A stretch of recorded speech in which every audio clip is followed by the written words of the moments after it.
Buenas tardes, caída global en todo el mundo de Facebook, de Instagram, etcétera. Solo está en pie Twitter. Y esto ha generado un lío realmente extraordinario para la gente que suele usar todo esto. Enseguida va a venir Lautaro Maislin, que justamente estaba ocupadísimo hasta este momento tratando de tomar nota de lo que ha ocurrido en el mundo. A mí ni Twitter uso, pero con que esté Twitter y con que esté el mail, más o menos me las rebusco. Pero la gente normal, la gente de hoy, está con un problema, con un lío mayúsculo. Es impactante lo que sucede, los comentarios de los muchachos, porque aquí, naturalmente, es un mundo joven y un mundo muy tecnificado, y todos ellos están en la onda máxima del uso de estas redes, que han caído, y van como 4 horas y pico, lo dijo Anita hace un ratito nada más de 4 horas. Quiero saber cómo gravita en la vida de mis compañeros. No sé si mucho en la de Darío Villarruel. Doctor, ¿cómo va su vida con esta caída mundial del sistema? ¿Qué tal, Víctor Hugo? El mejor día de mi vida. Hermoso. No hay WhatsApp, nadie se comunica. Teléfono de línea apareció. Suena el celular. Tiene tono el celular porque te llaman por teléfono en vez de mandarte un WhatsApp. Yo soy como vos grande y la verdad este enloquecimiento de todos los que hablan, mandan señales, no me gusta. Un día fenomenal. La realidad es que están muy impactados, ¿eh? No se habla de otra cosa y me imagino que a ustedes les sucede lo mismo. Los usuarios son prácticamente 9 de cada 10, según mi cálculo, capaz que 10 de 10. Es impactante en ese sentido lo que pasa en el mundo. Quiero ver a Estefanía Pozzo, que recibe datos económicos de China, de Rusia, de Estados Unidos, está todo el día sacando cuenta que el Dow Jones, que esto y que lo otro, y de repente cae el sistema. Y entonces, Estefanía, buenas tardes. Y entonces, buenas tardes, Víctor Hugo. En la información económica se cayó también la cotización de Facebook, más de 10% en un momento, y en lo personal, y es un día complicado, la verdad es que producir los contenidos del programa, todo pasa por WhatsApp, también la relación con las fuentes pasa por WhatsApp, las cuestiones personales pasa por WhatsApp, los avisos de todo tipo pasan por WhatsApp. Bueno, es la verdad una complicación. Ya creo que no sabemos cómo era comunicarnos antes de WhatsApp. Volví a mandar un mensaje de texto, imagínense. Un mensaje de texto clásico como cuando teníamos un Nokia 1100 sin internet en el teléfono, volví a usar eso. Bueno, hacía años que no usaba. Hay que moverse. Yo fui a Comodoro Pi, fui a tribunales, no hace falta teléfono, toca la puerta y te atiende. Bueno, a ver, el rey de las redes, por lo menos en esta mesa seguro, es Lautaro Maislin. ¿Cómo te está yendo, Lautaro? Víctor Hugo, bueno, ya nos adaptamos. Por suerte sigue Twitter. Por suerte sigue Twitter, que para nosotros los periodistas es una fuente de información muy importante, pero hoy estaba hablando con Fede Ferro, nuestro productor, le empezaba a mandar algunos de los materiales que podían ser posibles para el programa del día de hoy, y en un momento, tipo 12:35 por ahí, dejó de funcionar, y vi rápidamente que tanto Instagram como Facebook tampoco estaban funcionando, además de WhatsApp. Pensé que era un problema de mi teléfono, Víctor Hugo. Después en Twitter vi que todo el mundo estaba haciendo chistes en relación con Twitter. Y bueno, rápidamente también, por ejemplo, acá en el canal de C5N, rápidamente, tanto Nico como Vero, los gerentes, armaron un grupo de Telegram. Y ahí empezaron a intercambiar información en Telegram. ¿Y Telegram qué es? ¿Qué será? Como un WhatsApp, pero que depende de rusos, justamente. Es un desarrollo ruso. Pero como, ruso, es lo mismo, es exactamente ¿Y lo mismo. usaron? Sí. Y lo estamos usando, y lo que se La ve, gente de Víctor la Hugo, televisión de otros canales también estarán es usando. muy probable que sí, porque Víctor Hugo, cuando vos te descargas Telegram, vas viendo que las demás personas empiezan a descargarse Telegram también. Entonces, Así que la vacuna no, pero Telegram sí. Y sí, Víctor Hugo, hay que comunicarse. Es un poco extraño todo eso. Es un poco extraño. Volvió a ser un rey el mail, me parece, ¿no? El mail funciona, y por momentos también Telegram tenía alguna falla, me imagino que tiene que ver por la saturación. Y ahora, en este momento, nos está diciendo Fede Ferro que se cayó Snapchat, otra red social que era previa, fue como la precursora de las historias de Instagram, que antes no existían. Bueno, más o menos esa lógica tenía Snapchat, se cayó también. Me viene muy bien a mí para saber cuánta cosa hay que desconocía. Yo, Víctor Hugo, necesito preguntarte, ¿cuánto te afectó a vos? Nada. Nada, absolutamente. Nada.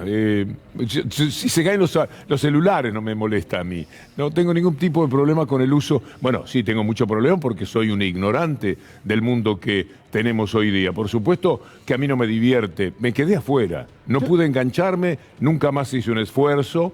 Y ahora me acostumbré. La verdad es que a mí la vida no me cambia absolutamente nada por no usar esas redes y por no estar como ustedes todo el día, que estoy acá manejando el programa y de repente los miro porque les toca entrar y están tiqui, tiqui, tiqui, tiqui todo el tiempo. Y vos también a veces estás tiqui, tiqui, ¿eh? Pero eso, un poquito de información, nada más, pero no estás solo, ¿eh? WhatsApp, vos, Darío, con WhatsApp. A ver, yo no mando ni mail.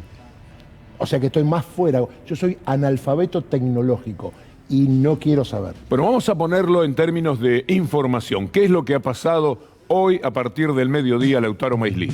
Sí, se cayeron tanto WhatsApp como Instagram y Facebook, redes que están interrelacionadas porque pertenecen a la misma empresa, y obviamente la gente que prácticamente no pasa más de un minuto o un minuto y medio, 2, sin mirar el celular, sin mandar un WhatsApp, sin ver qué está sucediendo en Instagram también. Mucha gente que sigue esa Hoy, por red ejemplo, social. si la gente va a un restaurante, una pareja va a un restaurante, Sí. uno va a ver que hablan entre ellos y no tanto cada cual con el teléfono conectándose con otra parte del mundo. Y salvo que no haya mucha cantidad de mensajes en Telegram o que estén pendientes de Twitter, es muy probable, Víctor Hugo, que una cena tenga un diálogo más normal a lo que era previamente a las redes sociales. Pues yo a veces miro la mesa de al lado en un restaurante y las dos personas están muy enganchadas con el teléfono y digo, ¿estarán hablando entre ellos Quizás por están teléfono? chateando. ¿Será un ejercicio de esa naturaleza? Quizás pueden estar chateando o comentándose cosas que pasan en las redes sociales. 4,89% bajó Facebook hoy, la acción de Facebook, a raíz claramente de todo esto. Entonces ya porque empezó a subir. Claro. tuvo un desplome Yo más vi que grande donde estaba y 6%. Me sorprendiste cuando dijiste 10%. Hasta 10 había caído Digo, en un todavía momento. más. Y que cae, mañana se levanta. Estas son 4,89. cosas para alimentar un poco la cuestión periodística, fundamentalmente. Pero lo que ocurre, seguro, que es una complicación para mucha gente, que está acostumbradísima a usar el WhatsApp, y no todos es para decir cómo estás, hola mi amor, sino que hay cosas que seguramente transcurren en mundos más importantes y que más nos afligen y que tiene que ver con el uso de toda esta tecnología, al cual el que no se subió no le pesa en absoluto, es un caso personal.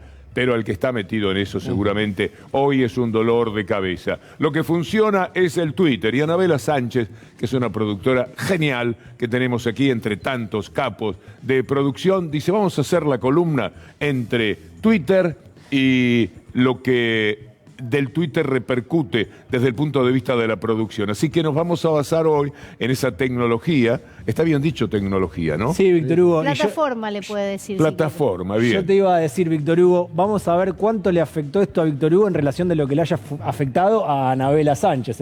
Seguramente que a Anabela no le va a haber afectado demasiado, pero ahí se va a ver si te afectó o no, Víctor Hugo, o no. ¿Puedo hacer una pregunta a los que saben? ¿Qué pasa con los WhatsApp que no llegaron? ¿Van a llegar todos juntos? Pregunto. Es decir, yo mandé y me mandaron. Cuando vuelva, vamos a tener... Todo junto. Todos juntos. Como cuando te quedas con... Bueno, son especulaciones, habrá que ver si en el error se perdió esa información, pero si no es más o menos como cuando te dejas de tener señal y cuando Claro, volvés caen a todos tener, juntos. te empiezan a llegar todas las notificaciones. Hacé de cuenta que tenés un WhatsApp para mandar sobre el tema económico del día, ¿cuál es? Por el tema económico del día y sin dudas Pandora Papers y lo que significa para el Estado lo que deja de recaudar por la evasión y la elusión fiscal. El WhatsApp de Estefanía Pozzo es Pandora Paper, otra vez un escándalo y otra vez los presidentes, siempre los Macri, pero eso porque les queda cómodo. Si tenés que mandar un WhatsApp, ¿con qué les prometés? Sí, Víctor Hugo. Mírame por qué. ¿Cómo le cayó a tanto La Nación y Clarín la llamada indagatoria de Mauricio Macri y Víctor Hugo? Ambos en tapa, sábado y domingo, ponen sorpresivo y sorpresiva. Esto es como si le preguntás a Al Capone, más o menos, ¿qué le parece que metieron preso o están complicando a un pistolero? Es más o menos esa la historia y la relación. Es una mafia. Y así se mueven como tal y por eso ese tipo de defensa. El WhatsApp que tendría que mandar el doctor Villarruel. Había mucha gente en la cancha. Ahora están allanando el Monumental. ¿Qué pasó con el aforo? ¿No lo cumplieron? Si no cumplen la próxima vez, no va más nadie a la cancha. ¿Vos podés creer que el WhatsApp cayó aquí? Exactamente en este lugar, sí, porque es lo que vamos a mencionar ahora. El retorno del fútbol con público. Esencialmente ese es el tema, ese caminar hacia el estadio, esa excitación del hincha. Y ahí está el estadio de River. Mientras yo relataba el partido y veía el estadio así, decía que va a haber 30.000. Más o menos uno está entrenado en los estadios, sabiendo cuál es la capacidad, está capacitado, entre comillas, quizás, para saber cuánta gente aproximadamente puede haber. Sin dudas, se les fue la mano. ¿De quién es la responsabilidad?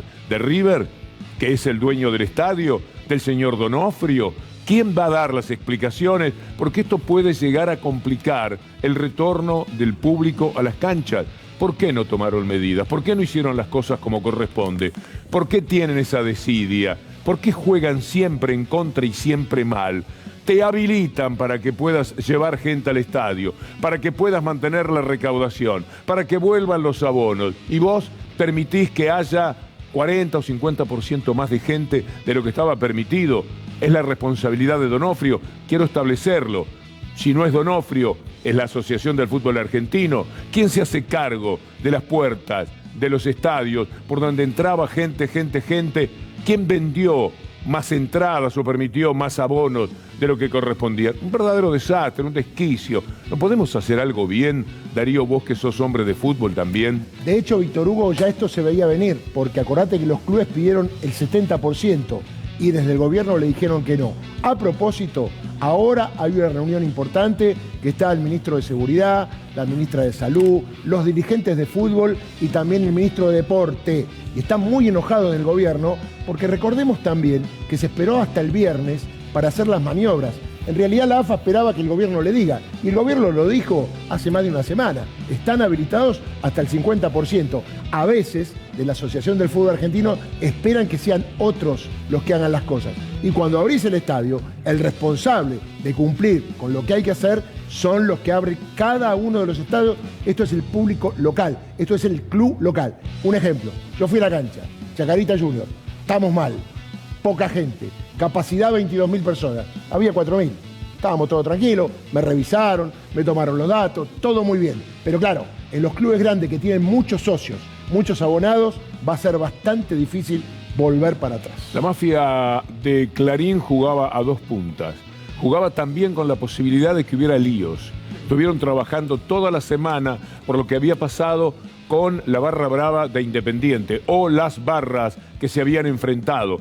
Y lo que ellos mencionaban era, justo ahora que vuelve el público, si se hubiera armado un escándalo, si hubiéramos tenido problemas, responsabilidad otra vez para el gobierno. Y si no abre las compuertas para que pueda retornar esta alegría, ahora que estamos mucho mejor, sino cuando, entonces hubieran dicho, sigue cerrado el fútbol, siguen impidiendo la libertad de la gente. Por eso es que son ampones del periodismo y se comportan de esa manera. Otra buena noticia con el retorno de la gente, insisto en preguntarle a River, con toda la alegría que tienen sus hinchas, totalmente justificada, una muy buena victoria, a sus directivos. ¿Lo hicieron a propósito? ¿Son incapaces? ¿Fueron indolentes para permitir que se desbordara la capacidad prevista del aforo que les habían dicho que estaba habilitado? Bueno, tendrá que haber una respuesta también desde River y desde la Asociación del Fútbol Argentino y desde el propio gobierno, desde los ministerios correspondientes, tienen que hacer una aclaración. Pero así como volvió público a las canchas, volvió la gente a Tecnópolis. Fue una maravilla. El primer día llovió y la gente lo mismo, bajo la lluvia, iba a esta alegría inmensa que significa aprender y divertirse. A María Rosenfeld, su directora, nuestro saludo, porque organizó todo de tal manera que más felicidad no se podía ver en esta reapertura de Tecnópolis. Después de aquel tiempo en el que se llevaban por delante hasta la estatua de Belgrano, ¿se acuerda? Con el gobierno anterior, el estropicio que provocaron en Tecnópolis. Después lo usaron para las cuestiones privadas, como siempre ellos, ir al negocio. Pero mientras tanto, ¿vos te acordás, Darío, lo que hicieron con el busto que había de Belgrano? Es un desastre. Lo patearon, pero como decís vos, usaron el lugar para reuniones de CEOs. ¿Te acordás? Tecnópolis para llevar a CEOs para hacer, ¿qué? Negocios. La vacuna pediátrica, ese es un tema, otro más. Otra vez la oposición, de nuevo a remar contra toda la contra y todos los mentirosos y todas las mafias que interesadamente se mueven en esto. Lautaro Maislí. Sí, Víctor Hugo, y otra vez un nuevo debate en relación a la vacuna pediátrica. Vamos a analizar un cruce de tweets que hubo entre Ernesto Resnick y el vicepresidente de la Sociedad Latinoamericana de Infectología, Roberto Debac, que esto se dijeron en sus cuentas de Twitter en relación al tema. Comencemos a repasar esta disputa, si les parece. Ahí dice Ernesto Resnick, le contesta a Debac: ¿le parece bien que Chile apruebe el uso de chicos de una vacuna inferior que se usa en China y publicó datos en The Lancet? ¿Y le parece mal que Argentina apruebe el uso en chicos de una vacuna superior que se usa en China y publicó iguales datos en The Lancet? Y a esto le responden lo siguiente. Otra vez Rebag. A Debac, sí. Acá Debac le responde a Resnick: lo leí porque es el único paper, porcos niños incorporados para seguridad de larga escala. Sinovac en Chile presentó para su aprobación, la cual pasó por la Comisión de Expertos e Inmunizaciones sobre 63 millones de dosis administradas en niños. ¿Usted lo sabía? Y le responde Resnick ahora, a ver qué le dice.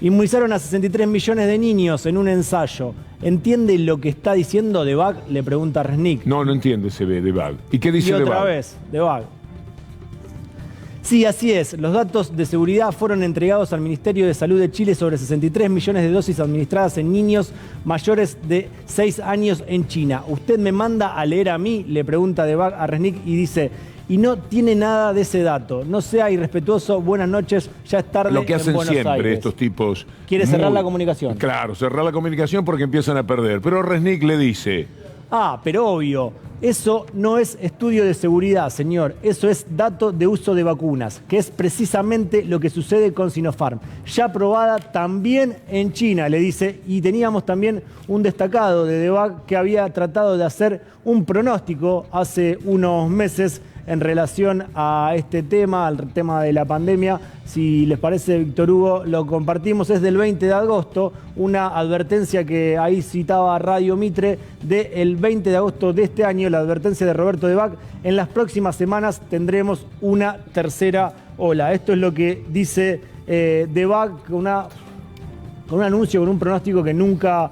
Bueno, era llegó. demasiada gente de la derecha y de la mentira junta. Debac con Mitre, ponelo otra vez para que se vea dónde estaban haciendo fuerte este mensaje de Debac. Pobre hombre que sí, quizás lo que quería era aparecer fuertemente en los medios. ¿Quién escuchó el nombre Roberto Debac? De repente está hasta en C5N. Ahí, en las próximas semanas tendremos una tercera ola. ¿Cuál sería la próxima semana? Lo dijo el 20 de agosto. Terminó agosto, transcurrió septiembre, estamos en la primera semana de octubre. ¿A cuál próxima semana se refería Debac? Porque felizmente lo que tenemos es cada día menos contagios y también menos muertes. Y lo que hay es la reaparición de esas noticias policiales que ya escaseaban. Es decir, robos espectaculares y cinematográficos. En Uruguay robaron en una casa, en un domicilio, lingotes de oro por valor de $2 millones. Está Fabián Cardoso en línea para contarnos desde Uruguay cómo ha sido este robo de película. Muy buenas tardes, ¿cómo estás? Hola Víctor Hugo, ¿qué tal? Buenas tardes. Bueno, un robo de película que otra vez pone al Uruguay de alguna manera en noticia, y al departamento de Colonia, que vos bien conocés, Víctor Hugo, y al departamento de Paysandú en la noticia, porque en realidad el operativo se dio entre Colonia y Paysandú, en esa zona del litoral uruguayo, y es finalmente la policía de Colonia quien logra intentar o resuelve esta situación con la finca, la estancia de uno de los hombres más ricos del mundo, un millonario alemán de 91 años, al cual le hicieron este millonario robo. ¿Cómo lo hicieron? ¿Cuáles fueron las circunstancias del robo? Bueno, en la madrugada de junio de este año fueron 3 integrantes de una gran banda de ladrones que ingresaron por primera vez a esta estancia ubicada en el litoral de Uruguay. Fueron más de una vez, porque de hecho en la primera no lograron poderse llevar absolutamente todo lo que se llevaron, que estamos hablando, como ya hemos dicho, de lingotes de oro y de monedas monedas importantes, monedas sudafricanas en este caso. Allí este millonario alemán tenía una bóveda, ahí tenía guardado dinero, tenía guardado oro y tenía guardado documentos familiares. Su intención era guardar en ese lugar las pertenencias de su familia. Pero claro, esta banda, que no solamente se dedicó a trabajar en este episodio policial, sino que había cometido otros atracos, incluso en la capital uruguaya, Montevideo, en la primera vez incluso dejaron algunos artefactos con los que luego sí pudieron hacer el robo. Por ejemplo, imagínense ustedes, 2 tubos de oxígeno que utilizaron para volar ese lugar donde finalmente 2 meses después pudieron llevarse las pertenencias. ¿Entraban a caballo, en camionetas, a pie? ¿Cómo se metían en la estancia? Bueno, tenían varias camionetas, un camión, y luego, esto es importante, cuando la policía desbarata la acción, les incauta también varios automóviles deportivos. Eso quiere decir que con los robos que hacían, por llamarlo de alguna manera, los reinvertían en movimiento, digamos, en vehículos. Fueron robos claramente millonarios. Incluso una cosa que le llamó la atención a la policía en su momento y a la fiscal de Carmelo, que fue quien realizó la investigación, es que andaban a toda velocidad en los automóviles deportivos por las rutas del departamento. Y ahí alguien empezó a pensar que algo raro estaba pasando, o eran narcos o estaban cometiendo algún otro tipo de delito. Comenzaron a unir las investigaciones y se encontraron con que era una banda que había hecho varios robos, y muy concretamente este robo absolutamente millonario. No ha aparecido todavía el botín, ¿verdad? No todo. Hay algunas monedas que son monedas sudafricanas, o sea, son monedas de colección, digamos, sí. Que aparecieron y que incluso se le hicieron llegar a la familia y al propietario, que es este hombre alemán, que en realidad no está en territorio uruguayo, está en Alemania. Bueno, como decía este hombre de 91 años. Pero hay una parte del botín que no apareció. Bien, que se cuide Messi, que tiene varios botines de oro. Claro. Como estamos hablando del botín de oro que robaron en Uruguay, en algo que tiene seguramente la posibilidad, ya me imagino, un guionista, un director de cine, para filmar la película. Fabián, excelente informe. Muchas gracias. Un abrazo, Víctor Hugo, y a todos. Lo que no es bueno, lo que es algo muy perturbador en nuestra vida, es la permanente acción de mafias periodísticas que se mueven en la Argentina. Ya están a la carga contra la vacuna pediátrica, doctor Darío Villarruel. Exactamente. Y vos sabés, Víctor Hugo, que ponías a 2 científicos, ¿no? Por ahí que los políticos se peleen, llevan agua para su molino. Pero tipos que están en la ciencia, que mienten y que jueguen con esto, porque hoy instalaron también que hay duda respecto de la vacuna pediátrica. ¿Y quién lo instaló? La Sociedad Argentina de Pediatría. Y hay un enojo en el gobierno porque previamente no consultaron a nadie e instalaron el comunicado. Esto genera zozobra en la familia, en la gente que se ha notado, y la verdad que es muy preocupante volver para atrás porque la gente está preocupada. Por suerte, en este momento hay una reunión para que se le aclare en la cara a lo de la Sociedad de Pediatría cuál es el camino a recorrer con la vacuna para los menores. Sí, Víctor Hugo, y recién veíamos el cruce entre Resnick y Debag, y en relación también a este tema de la vacuna para niños y niñas, que ahora le dicen la Sinopharm, pero antes le decían la China y tampoco querían que sea aplicada en mayores. Veamos cómo era tratado el tema hace unos días en La Nación Más. Parece una irresponsabilidad absoluta. Perdón que lo diga así. Si yo tuviera un chico de entre 3 y 12 años 11 años, no le voy a aplicar esta vacuna hasta que no la apruebe alguien abiertamente. Si yo tuviera un chico de entre 3 y 12 años 11 años, no le voy a aplicar esta vacuna hasta que no la apruebe alguien abiertamente. Bueno, esto es lo que van a hacer durante las próximas horas, todo el tiempo. Lo vamos a ver en La Nación Más Macri, en TN, en Mitre. Actúan como un grupo que tiene un desprecio total por el periodismo y se basa en cualquier cosa. Estos personajes que aparecen no respetando al ANMAT, ya es el récord, ya es el colmo, ya no les queda bien nada, porque el ANMAT tiene prestigio hasta entre ellos, muchísimo. Lo ha dicho Quirós, cada vez que hay una discusión, Quirós el jefe, el ministro de Salud de la Ciudad de Buenos Aires, juega a favor de lo que dice el ANMAT, porque es indiscutible.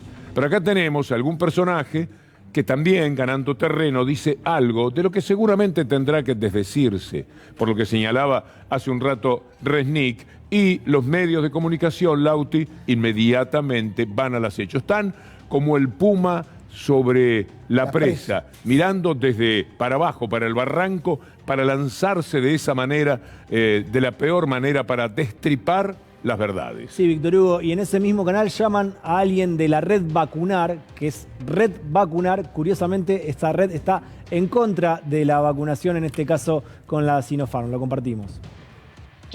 Nos genera asombro, hay cierta indignación también, y Vacuname va a estar en todo el país, que ya hay una red mini Vacuname. Les decimos a los padres de chicos que tengan menos de 11 años y que estén preocupados por esta situación también, que se sumen a las redes de Mini Vacuname, de Twitter, de Facebook, de Instagram, donde se van a organizar acciones, porque en la misma postura que Vacuname no lo vamos a aceptar esto mansamente, ¿sí? Somos ciudadanos que nos hemos comprometido y creemos que lo mismo que está pasando con Sputnik, que estamos viendo que es una tragedia y un drama para un montón de ciudadanos que van a estar encerrados en la Argentina. Así es. Se puede estar repitiendo una situación de absoluta irresponsabilidad con un condimento totalmente político. Esto pareciera que es más una aprobación política que una aprobación científica, y encima para menores de edad, y para peor, con menores de edad que tienen patologías. Bien. Bueno, veíamos a alguien de la red Vacunar que dice, no lo vamos a aceptar mansamente. Recién te llamaba la atención a vos también, Darío, esto de no aceptarlo mansamente tiene ahí un tufillo político que se puede intuir. Y también vamos a ver un tuit de la candidata a diputada en la ciudad de Buenos Aires, Sabrina Mechet, que se hace una pregunta. Madame Malvinas. Sí. Mirá, Víctor Hugo, lo que dice. ¿Por qué vacunar a los niños si los niños, al contagiarse de COVID, no tienen consecuencias graves? ¿Cuál es la necesidad?, se pregunta Mechel. Pero puede ser tan torpe. No se tiene necesidad hasta que se tiene esa necesidad. Esto no solo critica la Sinopharm, sino directamente la vacunación en los menores, Víctor Hugo. Y bueno, algo que también se podría decirle a la candidata es que también es para que no contagien, ¿no? Dice, ¿por qué vacunar a los niños si los niños al contagiarse COVID no tienen consecuencias graves? Se pregunta, ¿cuál es la necesidad? Veo con urgencia la necesidad de aprender a convivir con el COVID. Tenemos tasas razonables de vacunación y es necesario ir recuperando hábitos normales. Y faltaba gente a este baile, se suma Carlos Camburian y dice, Camburian. La vacuna indicada para niños, ¿cuál es? La Pfizer. Tráeme la Pfizer. La vacuna Sinopharm no tiene pruebas suficientes en el mundo. Con nuestros hijos no, dice, con nuestros hijos no. Bueno, ya sabemos que Camburian siempre ha quedado en offside en relación a los temas de la pandemia, y en alguna oportunidad, cuando no ha estado él y han invitado a otro médico, se ha desordenado bastante la mesa en La Nación Más, porque hay gente que retruca con información lo que se quiere instalar desde ese medio. Víctor Hugo, voy a cambiar de tema y le propongo que nos metamos en lo que estamos viendo, Pandora Papers, y algunos de los protagonistas de la filtración, una de las filtraciones más grandes en este último tiempo, casi 12 millones de documentos de 14 firmas de abogados, sobre todo de estudios de abogados. También hay ahí algo relacionado con la contabilidad de empresas multinacionales, y multimillonarios que usaron estructuras offshore. ¿Y por qué no le digo ni empresas ni cuentas? Porque son estructuras, es algo bastante más complejo, para de alguna manera esconder su patrimonio o reducir el pago de los impuestos. Esto es para lo que sirven estas estructuras offshore. Las empresas lo que permiten es eludir, en realidad esconder la propiedad de determinados bienes, porque una empresa administra ese bien, que a su vez está a nombre de otra empresa. Entonces, de esa manera se va eliminando el rastro de quién es el verdadero dueño de un determinado bien, ¿no? En particular puede ser un inmueble, una empresa, otra sociedad, lo que sea. Bueno, vamos a repasar unos números de qué es lo que se reveló anoche a través del Consejo Internacional de Periodistas. 11,9 millones de documentos, casi 12 millones de documentos, 130 multimillonarios, 330 políticos, 3 de esos presidentes en ejercicio de América Latina. Lazo es uno, que tenía 14 sociedades offshore. Salió a dar el presidente de Ecuador algunas respuestas respecto de esas propiedades, desconoció algunas de las empresas offshore que surgieron de Pandora Papers, pero también quedó vinculado a esto. También está Sebastián Piñera, presidente de Chile, y el presidente dominicano. Estos son los presidentes de América Latina en ejercicio. Ahora, repasemos qué significa en Argentina, los números de Pandora Papers en Argentina. Aparece mencionada el país 57.000 veces, ¿no? 57.000 menciones. Es el tercer país en el ranking con más cantidad de beneficiarios de estructura offshore, alrededor de 2.500 personas, y el quinto país con más empresas radicadas en paraísos fiscales. No nos olvidemos que Macri quería traer las empresas offshore para la Argentina. Era uno de los proyectos que tenía. Se había abocado a la idea de que aquí pudieran generarse las offshore. Está en pie eso en la ciudad de Buenos Aires. Horacio Rodríguez Larreta trabaja, y por eso el tema de estar atento, en que como no pueden registrarse en otro lado, sea en la ciudad de Buenos Aires, y por eso lo atacan a Nissen, el de la Inspección General de Justicia. Lo atacan, le dicen todo que no. Bueno, eso también tiene que ver siempre con la mafia de Clarín, porque Aranda, el 14% del grupo Clarín, está también metido en ese tipo de empresas, y Nissen ha querido investigar, y la justicia comercial, la Cámara Comercial de la Ciudad de Buenos Aires, que es un grupo directamente empleado, funcionarios de Clarín, fungen de esa manera, se oponen desde Ahí está ya. el doctor Heredia en esa sala. Famoso doctor Heredia, era el que perseguía a Gil Carbó y el que en algún momento también falló por aquel partido de Boca y Real Madrid, ¿se acuerdan? Bueno, también estaba en ese fallo con Deuseide y Vasallo, no me los olvido nunca, lógico. ¿Cómo funcionan las estructuras offshore? Se radican esas empresas o incluso unas cuentas bancarias en lugares a donde hay nula o muy bajita tributación, sobre todo ¿para quién? Para las personas que tienen una enorme cantidad de patrimonio para invertir en estos estudios de abogados que les buscan todas las estrategias. ¿Para qué? Para pagar menos impuestos. Ahora, ¿qué es lo que estamos viendo aquí en pantalla? Bueno, de qué manera el macrismo y el resto de los funcionarios, los exfuncionarios del gobierno estaban vinculados a eso, pero lo que me interesa particularmente es este título, Víctor Hugo. Fíjese usted, la Argentina pierde el sueldo de 421.000 enfermeros por año por las sociedades offshore. Esto es una nota de Alejandro Rebocio en el diario AR, que es uno de los 3 medios que estuvo en el consorcio mirando los datos particularmente de Argentina, hasta La Nación y también está Infobae. Y vamos a ver ahora algunos de los datos extraídos de esta nota porque son realmente impactantes. Se calcula, según un estudio de 3 ONGs dedicadas específicamente a toda la cuestión impositiva y la evasión fiscal en grandes patrimonios, que en 2020 se perdieron 427.000 millones de dólares a nivel global. En la Argentina, entre empresas y personas, alrededor de 2.684.000 millones de dólares.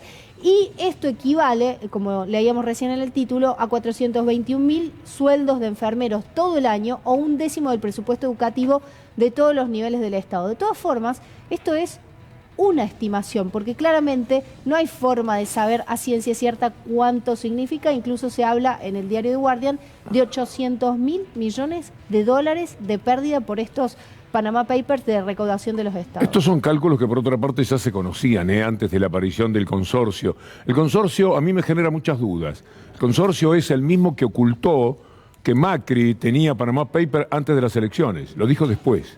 Han tratado de justificarlo, pero ahí o internacionalmente o aquí, cuando llegó aquí, estaba un periodista de La Nación, famoso denunciante, que después va a la justicia y dice, no, de eso no lo sabía, esto otro tampoco, y así sucesivamente, en la denuncia contra Indalo, por citar nada más un ejemplo. Bueno, ese periodista dice que no lo supieron antes. Se sabe que se conocía perfectamente que Macri tenía Panama Papers en el momento previo a las elecciones. Se lo guardaron.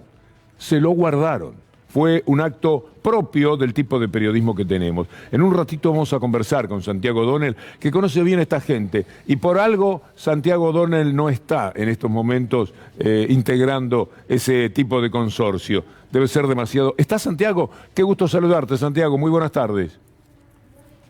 ¿Cómo estás, Víctor Hugo? ¿Me escuchás bien? Sí, te escucho bien y quiero que me comentes un poco por qué no estás en ese consorcio internacional que hoy ganó otra vez terreno periodístico en función de lo que está denunciando. Sí, mira, recién empiezo a escucharte un poco. Es un grupo que se elige de algún modo, no sé, como un club de amigos. En un punto, yo creo que son todos muy buenos periodistas, excelentes periodistas tanto de todo el mundo, pero que responden no cuestionan algunas cosas que yo he cuestionado con Tomás Lukin en nuestro libro sobre los Panama Papers. Entonces, no creo que no me hayan elegido porque no hice suficiente investigación o porque no descubrí suficientes primicias, porque creo que los hechos están a la vista, no solo en el libro, sino todo lo que publicamos en página 12. Me parece que tiene más bien que ver con una elección de cosas que los ponen más incómodo al consorcio, que son los cuestionamientos estos, ¿no? Que, de vuelta, me parece genial que salga todo esto a la luz, pero yo tengo algunas preguntas geopolíticas que me gustaría hacer y también el tema de algún comentario sobre la fuente anónima que provee toda esta información. Me da... ¿Sigo? Sí, estoy escuchándote perfectamente, muy atento, naturalmente, Santiago.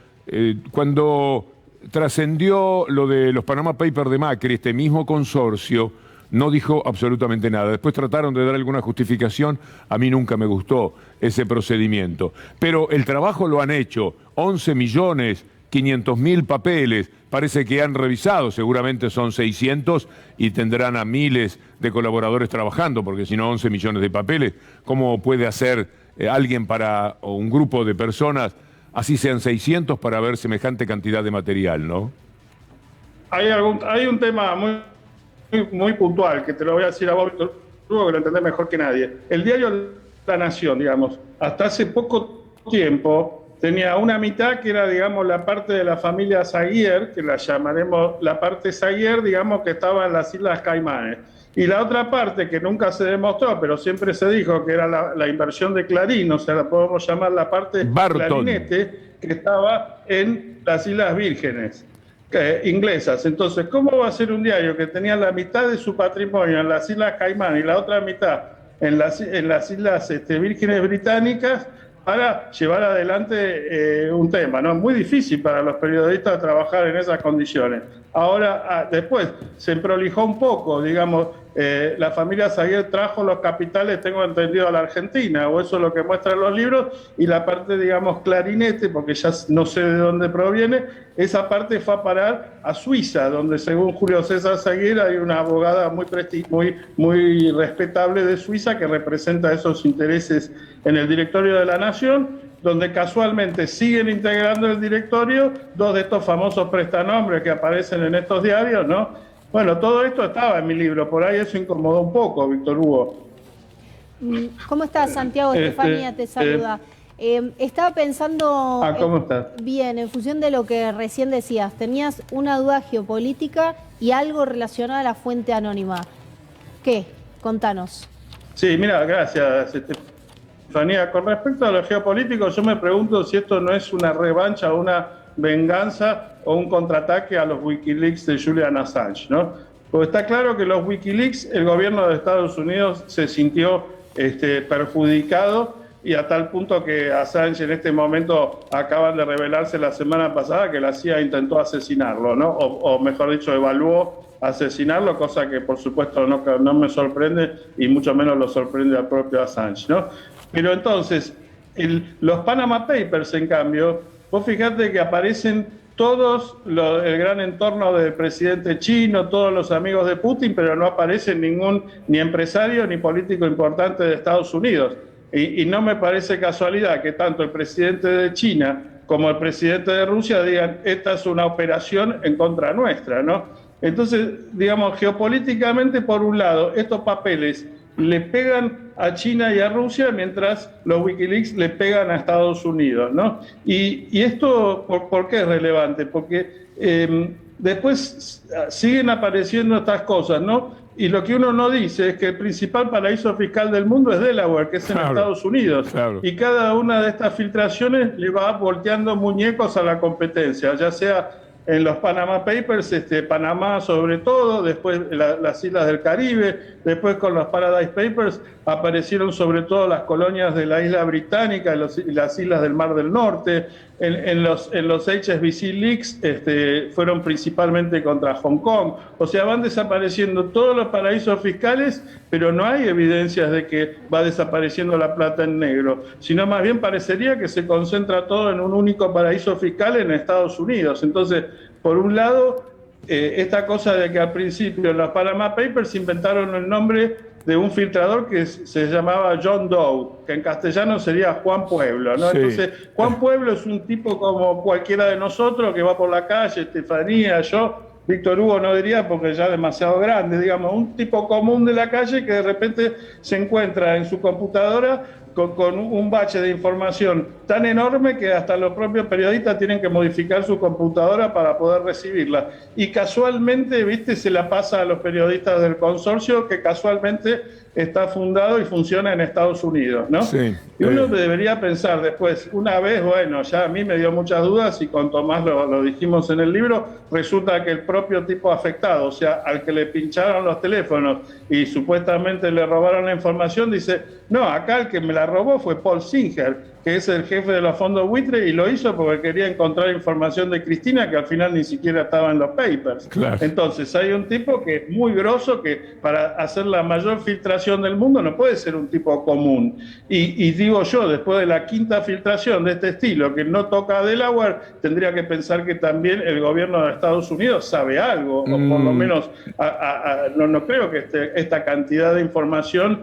Y ahora fíjate que finalmente aparece alguien en Estados Unidos que son los papeles de North Dakota, que o casualidad es una provincia, un estado que está tratando de instalarse como paraíso fiscal en Estados Unidos y competir con Delaware, con Florida y con Wyoming y Las Vegas, que son los tradicionales. Cada vez tienen más dinero. Digamos, esas son mis dudas geopolíticas. Y el hecho de que por quinta vez en la filtración más grande del mundo no se sepa quién la da, digo, para mí como periodista no importa, ¿no? Lo que importa es que los datos sean reales y está muy bien que se publiquen, pero uno no deja de pensar qué quedó afuera o qué no se dice o por qué no se dice, digamos. Claro, claro. Son todas dudas que no está dejan aquello de, fundamentalmente, Santiago, está aquello fundamentalmente, me gustó este embalaje porque sabes de este tema una barbaridad, un montonazo.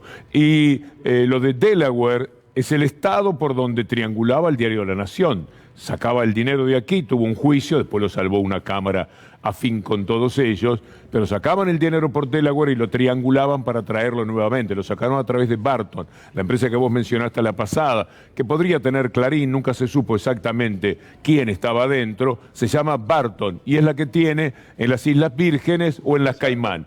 Y en las Caimán o en las Vírgenes, increíblemente, el diario La Nación tiene la sede legal de su conformación. Imagínate, aún para Mitre, el fundador de toda la dinastía, lo que significaría que su empresa esté cotizando en esos lugares. Santiago, muchas gracias como siempre, un placer. El gusto es mío, Víctor Hugo, un cariño enorme para vos y tu familia. Hacemos una pausa y enseguida estamos con ustedes. Etiquetado frontal, así se dice. Está con nosotros Florencia Lampreave. Es una de las impulsoras de este proyecto que mañana tiene que ser tratado en diputados. Diputada, bienvenida. Muchas gracias. Muchas gracias. Bueno, ¿qué pasa? ¿Va a haber quórum mañana? Todavía no está asegurado, eso es lo que estamos tratando de generar el compromiso por parte de las bancadas opositoras, de que mañana se van a sentar y dar un debate frontal de cara a la ciudadanía sobre esta ley, esta herramienta que es tan importante para que... ¿Qué dice la ley? ¿Por qué es tan importante? Porque es una ley, es básicamente para que sepamos lo que estamos consumiendo, lo que estamos comiendo. Hoy hay mucha información nutricional importante que está velada en los paquetes de colores, que tiene que ver con el exceso de estos llamados nutrientes críticos, azúcares, grasas saturadas, sodio, que están ligados también a al aumento de las enfermedades crónicas no transmisibles, la hipertensión, la diabetes. Es un problema que atraviesa toda la sociedad, pero que está afectando también a la población, inclusive desde edades cada vez más tempranas. Por ejemplo, es el caso de la diabetes tipo 2, que aparece cada vez más en la población infantil, y está ligado al aumento en el consumo de estos productos ultraprocesados que se busca advertir con estos sellos, estas etiquetas negras, estos octógonos, para que de manera sencilla y fácil uno acceda a esa información nutricional sin tener que ser especialista, ir a la letra chica del producto. O sea, cuando vayamos al supermercado va a suceder lo que estamos viendo recién, lo que estábamos viendo recién en pantalla. Vamos a tener paquetes con octógonos que van a decir qué mensaje. Exceso de azúcar, exceso de sodio, exceso de, eso diría, y también habría 2 octógonos para presencia de cafeína y de edulcorantes que no se recomienda o se desrecomienda para el consumo para niños y niñas. Y como estamos viendo ahí, se pueden combinar, ¿no? Sí, se pueden combinar, no hay un límite, puede tener más de un sello. Y esto, digo, obviamente tiene sus resistencias, pero digo, se trata justamente, decimos que muchos dicen también, esta información ya está en los productos. No, hay información que, por ejemplo, no está, porque la declaración de azúcares totales en un producto no es obligatoria en la Argentina, o sea que aún si vos te pusieras a mirar la letrita chiquitita de esa lista de ingredientes, de los cuales generalmente conocemos 2 o 3, a veces de 20 o 25 de estos productos envasados, tampoco sabríamos por qué aparece con distintas denominaciones. Diputada, ¿cuáles son los argumentos de los que se oponen a la ley o las que se oponen a la ley? Bueno, digo, principalmente hay una variedad de argumentos. Algunos dicen que esto es demonizar determinados alimentos o que va a afectar a nuestra economía, quiere decir las industrias que somos un país productor de alimentos y esto puede generar trabas comerciales o afectar a las empresas, al trabajo, digo, se generan estos fantasmas. Nosotros acá contamos con la experiencia a favor comparada de muchos países de la región que ya han implementado esta herramienta y donde se puede comprobar que esto no ha ocurrido, digamos, que la mayor parte de los países, digo, ha servido como un elemento que tienen en cuenta todos para elegir mejor los productos, los ciudadanos, las ciudadanas, las consumidoras, desincentivar el consumo de los que tienen exceso de azúcares o exceso de grasas saturadas o exceso de sodio, y por el otra parte es una invitación indirecta a que la industria ofrezca productos de mejor calidad. Hoy tenemos productos inaccesibles desde el punto de vista de los precios y también en muchos casos que son de muy mala calidad y que parecen ser saludables según sus envases. Esto toca intereses. ¿Hay lobby empresarial para que no haya quórum? ¿Se hace presión con los diputados? Porque una pregunta que completa esto, Darío, es ¿la derecha estaba de acuerdo, o por lo menos muchos de la derecha, con el proyecto? Hay una transversalidad en esta herramienta, digo, esto ocurrió en la media sanción que ya se obtuvo en el Senado, donde hubo acuerdo de las distintas bancadas, salió casi por unanimidad, a excepción de 3 senadores que no votaron. En el caso de la Cámara de Diputados también hay una transversalidad, algunos diputados y diputadas de la bancada de Juntos por el Cambio digamos, han apoyado y han acompañado el dictamen de mayoría, que es el que queremos tratar mañana en el recinto, pero bueno, digo, hay una división, no todos y todas la bancada. El oficialismo, cuando usted dice transversal, ¿el oficialismo tiene gente que duda del valor de esta ley? Es excepcional, pero sí hay algunos legisladores y legisladoras que no han acompañado, por lo menos digo que tienen disidencias, no han acompañado el dictamen de mayoría, es decir, la media sanción, sino que digo, plantean algunas diferencias en algunas partes del articulado o algunos otros sistemas de advertencias. Lo que nosotros decimos es esto no es sustancial y hay que dar un debate frontal de cara a la gente, porque también hay un reclamo muy importante por parte de la ciudadanía. Hay muchas organizaciones de trabajadores de la salud, de nutricionistas que vienen empujando esta ley y que reclaman por este derecho a acceder a información clara sobre lo que estamos comiendo. Diputada, muchas gracias. Gracias a ustedes. Florencia Lampreave, diputada que está luchando por algo que parece tan criterioso, tan beneficioso. Darío, ¿cómo explicar? ¿Quién puede estar en contra, decimos, no? ¿Quién puede, y por qué? Bueno, los lobbies son muy poderosos.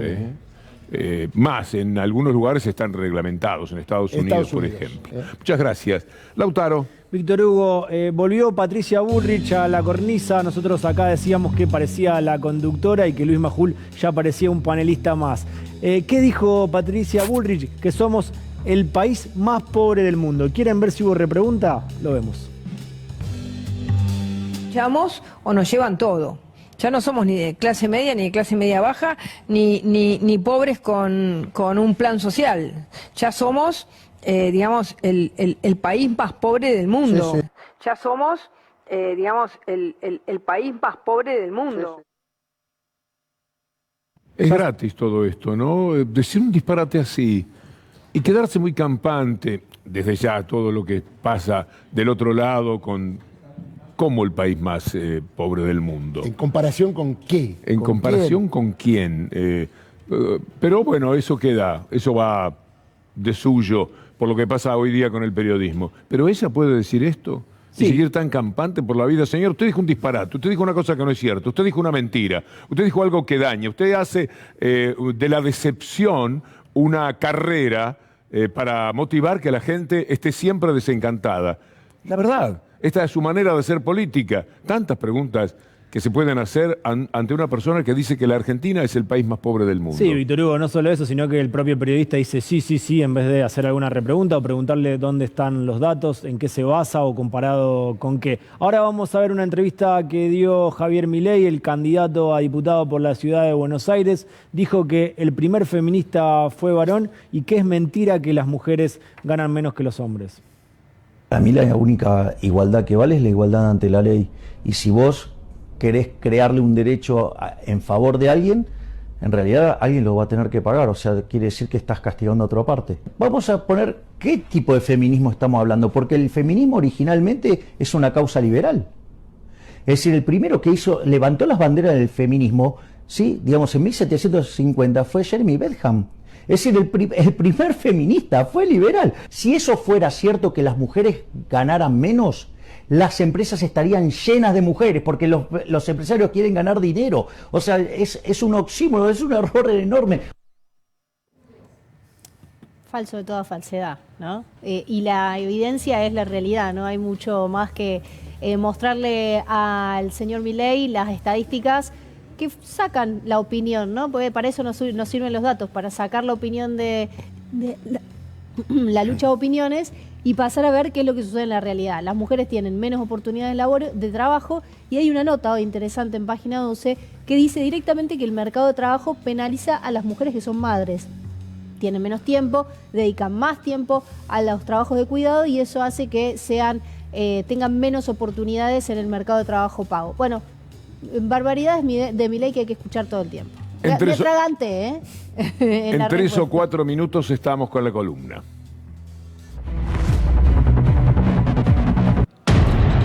Caída global.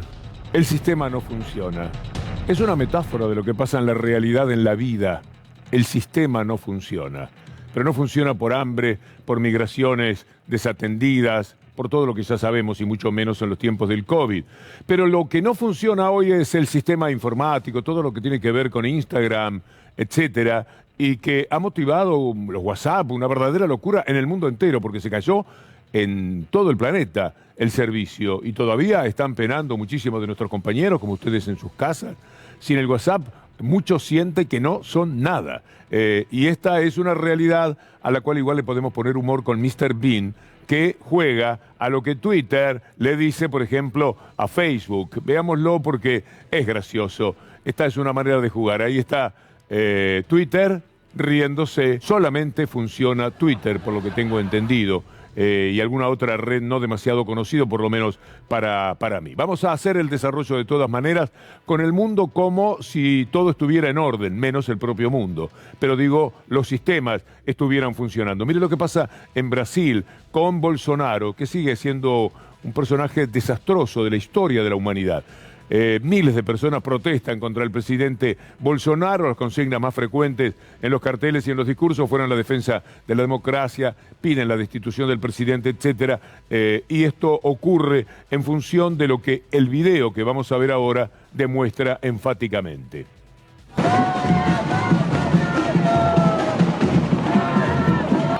Pela péssima política de administração da pandemia, né, com mais de 500 mil de vidas brasileiras mortas, negacionismo, a falta de trabalho, o desemprego, alta dos preços, tudo isso. A realidade do Brasil é que o Brasil tem fome, o Brasil está desempregado e o Brasil precisa de outra política. Lo que ha caído verdaderamente es el sistema, aquello que le puede dar un poco de felicidad, de alimentos por lo menos a la gente. Y el otro sistema también caído, tiene que ver con los migrantes, el trato que reciben, que es desesperante, porque se muestra una inhumanidad, insolidaridad que a veces nos hace preguntar qué somos los humanos verdaderamente. Miren esta información. Basta de invasión, crece en Chile el clima de violencia contra miles de migrantes venezolanos. Están ahí prácticamente indefensos. Esto es al norte, en Iquique, y ahí nos encontramos con una situación que me hizo pensar muchísimo una obra de danza que vi anoche en el Aérea Teatro que se llama La sombra de una nube, en la cual se habla con un discurso excepcional y muy, pero muy doloroso, con notables bailarines, de lo que pasa con esos migrantes que no saben si volver sobre sus pasos a ese mundo muy complicado que tienen en cada uno de sus países, o continuar adelante y encontrarse con qué, como los haitianos, o vuelven a Haití, al infierno en el que les toca vivir, o quedan expuestos a las reprimendas a caballo y todo lo que ustedes vieron estos días en nuestra columna, cuando ya parecía que después de miles de kilómetros recorridos a pie y muertos de hambre, llegaban al final. Bueno, allí mismo tuvieron un rechazo. Vean esto. Durante el fin de semana, miles de chilenos han salido a las calles a protestar contra los extranjeros al grito de «Basta de migrantes». Chile para los chilenos siempre, yo por fe en Dios y con Chile en la sangre hasta mi muerte. Hoy en día se ha visto, ha aumentado la violencia, ha aumentado los robos, ya uno no anda tranquilo en las calles, por una política muy mala que el gobierno ha hecho. Primero hay que empezar por casa, viendo las cosas por casa. Felipe Berrios es un jesuita chileno. En Chile los migrantes son marginados, no porque sean extranjeros, sino porque son pobres, que esa es la principal de las discriminaciones que tiene el mundo en este momento. Un mundo de hambre, de miseria. El propio Francisco se ocupa de lo que está sucediendo, habla del hambre de hoy en el mundo, que fue potenciado todavía por la brecha brutal que establece la pandemia.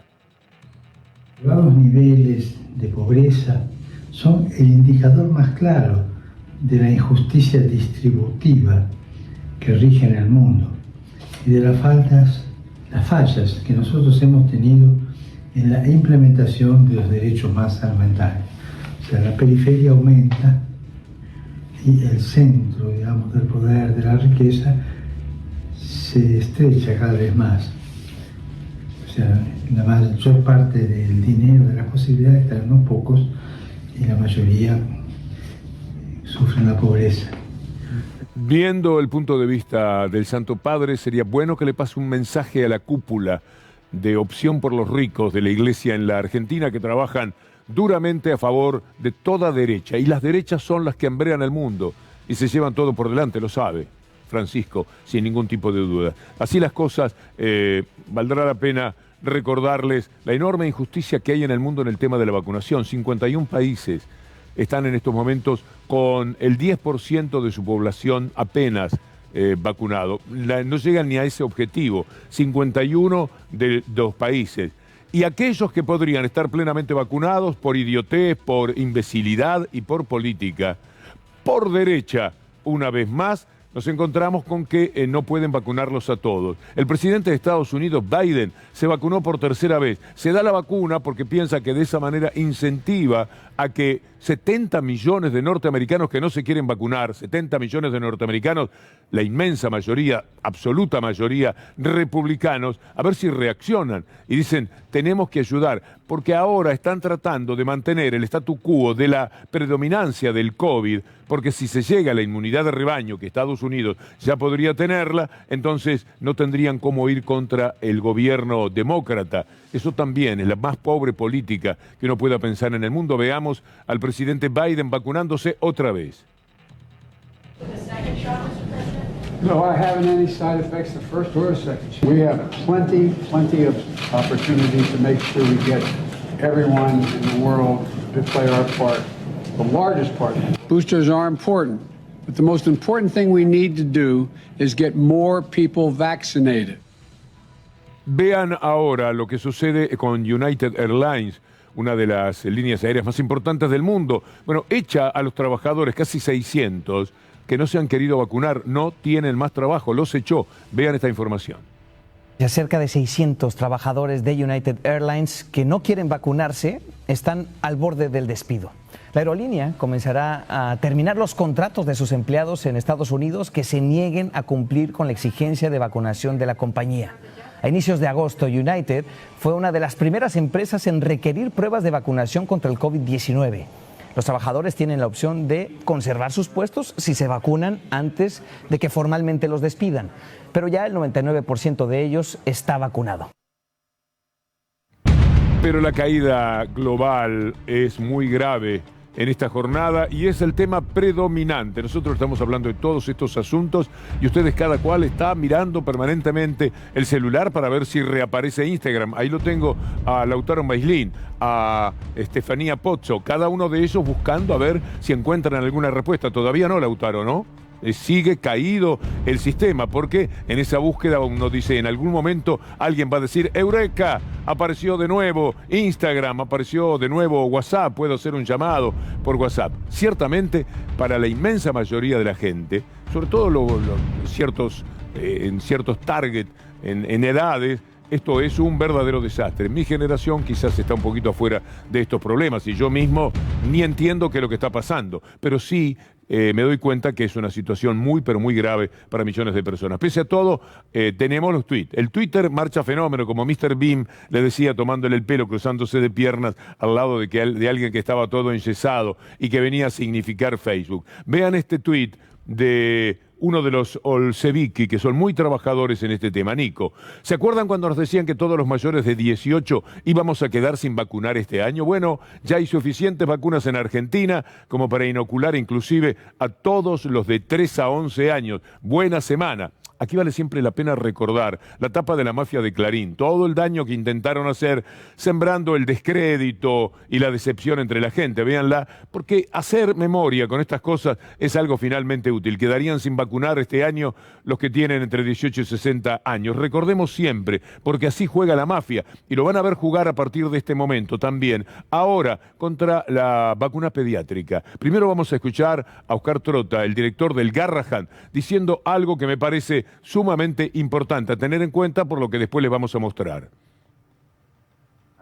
Muy segura y muy efectiva, digamos, en el sentido de que generan una gran respuesta inmunológica en el organismo y muy pocos efectos secundarios. Esta campaña de vacunación en los más chicos, que es absolutamente necesaria y oportuna, en virtud de que era ese grupo poblacional, esa edad era la que estaba siendo más vulnerable a infectarse con coronavirus y sobre todo con la variante Delta. ¿A qué juegan a todo esto desde la mafia de Clarín, etcétera?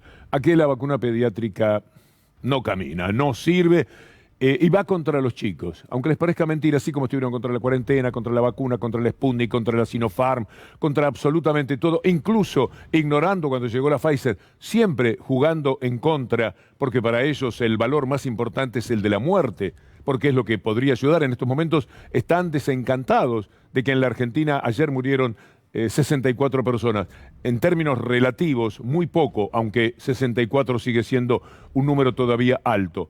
Pero está apartándose de semejante dolor la Argentina. Y eso no les gusta absolutamente nada, como ha quedado claro, de la manera que jugaron desde el comienzo de la pandemia, o por lo menos transcurridas 2 semanas de la pandemia, cuando vieron que el accionar del gobierno le estaba significando una muy buena forma de reconocimiento en la opinión pública. Entonces decidieron jugar en contra. Desde ese momento han enloquecido. Miren ustedes este debate que se produce entre Ernesto Resnick, uno de los hombres más activos, más importantes, más conocedores del tema, y un tal Debag, que por supuesto declaró en TN, en Radio Mitre, en este caso. Vean lo que dice primero Ernesto Resnick. Al doctor Debag, se ve que le había pescado algún tuit, le parece bien que Chile apruebe el uso en chicos de una vacuna inferior que se usa en China, y publicó datos en The Lancet, y le parece mal que Argentina apruebe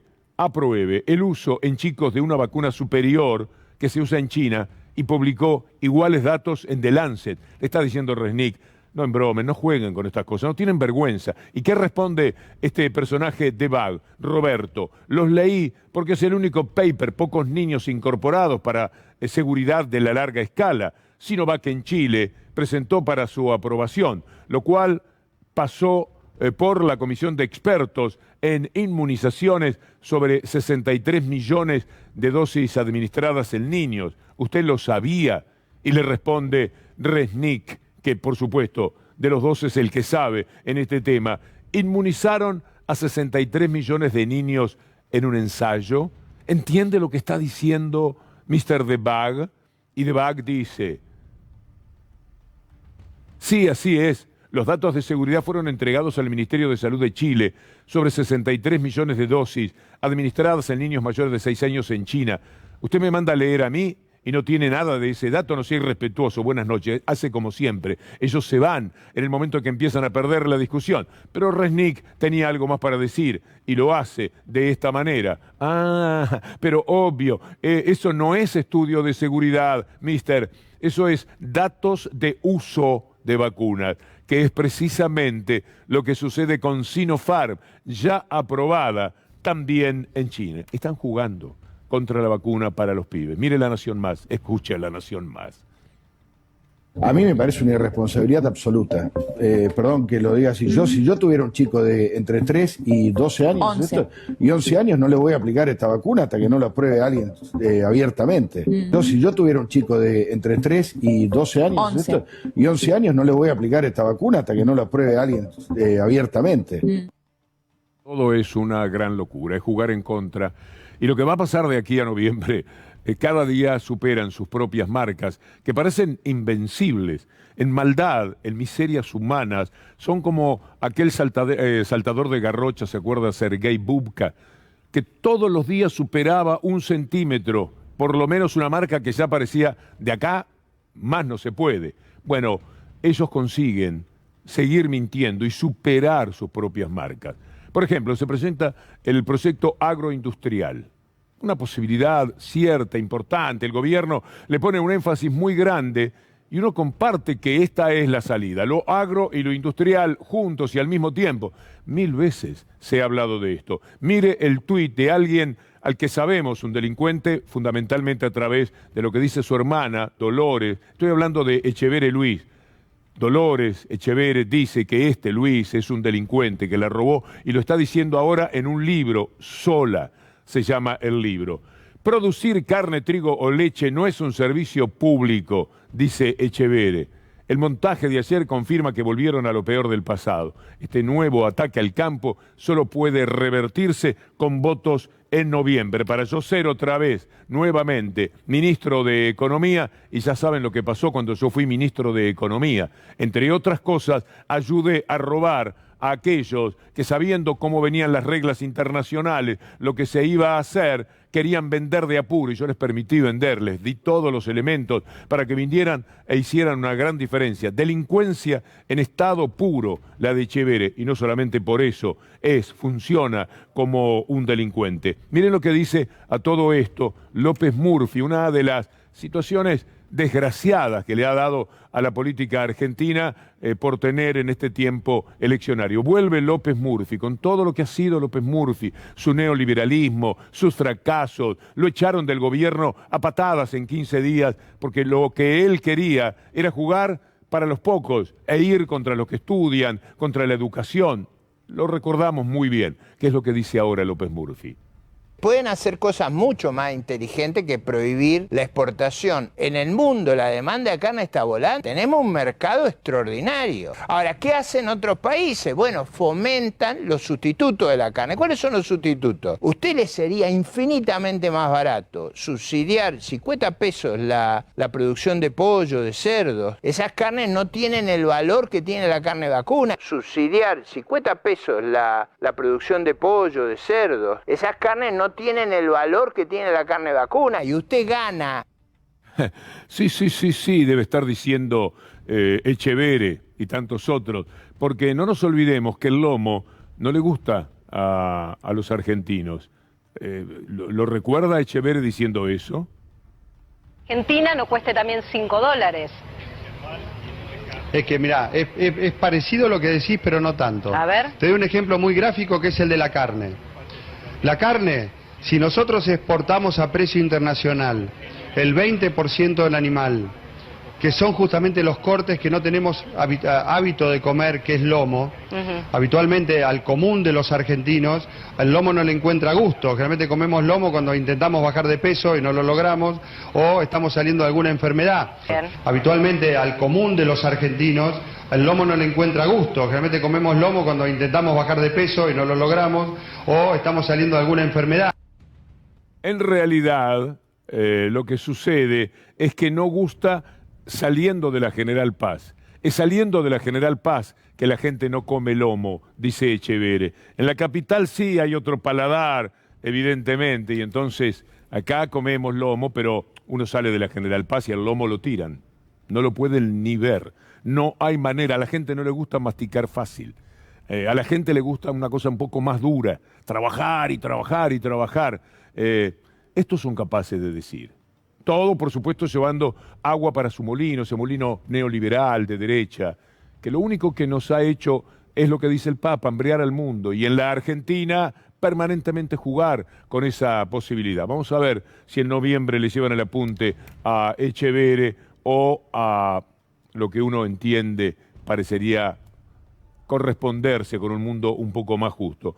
Miren ahora lo que pensamos que hace falta, que son medidas, seguir tomando, adoptando medidas, no solo de aquí a noviembre. Uno dice noviembre porque se vienen las elecciones y uno supone que ahí va a poner más la carne en el asador. Lomo no, Echeverre, quédese tranquilo. El gobierno, procurando que las cosas salgan de la mejor manera. Pero por favor, que después de noviembre las exigencias son ser todavía mejores y seguir tomando medidas. Aquí está diciéndolo así Máximo Kirchner. No hay que enamorarse de los números de la economía y hay que tratar de que esos números macro se traduzcan en mejorar la calidad de vida de la gente. Y hay que tratar de que esos números macro se traduzcan en mejorar la calidad de vida de la gente. Todos los días se van y se deben ir tomando medidas que acerquen esos números macro a la realidad de la gente. Sí, y mientras tanto la derecha va a jugar para que la gente, así llamada, quede afuera de muchas cosas, por ejemplo del trabajo, y sin tener derecho a la indemnización y todo lo que ya sabemos. Jorge Macri se permite, mire qué poderosos que se sienten a partir del resultado de las elecciones del otro día, por eso es que el gobierno tiene que accionar también de la manera más clara y más inteligente que le sea posible, porque Jorge Macri se permite, muy suelto de cuerpo, hablar de las ventajas de la flexibilización laboral. A mí me gustó una de las propuestas que hizo Diego Santilli en la campaña y que en realidad adherimos todos en juntos, que es cambiar el régimen laboral para los nuevos empleos. Los derechos que ya están en ejercicio, ahora necesitamos generar rotación y la posibilidad de que la gente entre y logre trabajo de manera más simple, más parecido al régimen de la construcción, por ejemplo, quitarle cargas sociales a los nuevos empleos de jóvenes hasta 35 años. La única fuerza política que le puede dar respuestas a la gente es el Frente de Todos, es el peronismo. Es decir, por el lado del liberalismo no van a encontrar respuestas, ya sabemos lo que pasó, conocemos cómo gobiernan y es obvio que el Frente de Todos es una coalición y que hay discusiones o tensiones, bienvenida sea. Yo prefiero eso que jugar a las escondidas. Lo que dice Andrés Larroque, por supuesto, separa los mundos entre lo que piensa Jorge Macri y aquello que considera Larroque. Son los dos modelos en pugna, dos maneras bien opuestas de ver lo que queremos para el mundo, es decir, un trabajo, un salario que no sea superado permanentemente por la inflación, que es materia pendiente todavía, es decir, buscar una chance de mejor vida para esos sectores tironeados para abajo y muchas veces en situación de absoluta vulnerabilidad. Sucedió hasta el 2015, que fueron los mejores años que se puedan concebir para lo que entendemos como pueblo en la República Argentina, duplicar la clase media, alcanzar una calidad de vida no soñada, por lo menos desde los tiempos de la democracia y antes en la dictadura tampoco. Así que estamos hablando de muchos, pero muchos años, y fue la mejor etapa. Después vino lo que conocemos como el neoliberalismo y fue el peor tiempo de todos.